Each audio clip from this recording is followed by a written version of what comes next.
एकेकाळी जळगावची केळी प्रसिद्ध होती, परंतु अलीकडे सोलापूर जिल्ह्यातील उजनी धरण परिसरात केळींची लागवड वाढू लागली आहे. गेल्या 5 वर्षात निर्यातीचा आलेखही चढता असल्यानं सोलापूर जिल्हा आता केळीचं हब बनू लागलाय.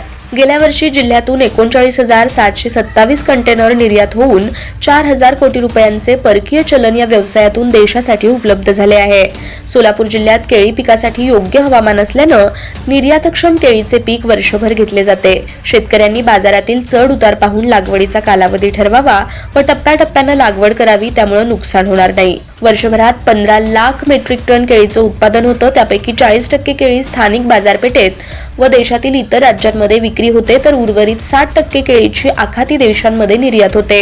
जिल्ह्यातील करमाळा आणि माढा हे 2 तालुके केळीचे हब म्हणून ओळखले जाऊ लागलेत.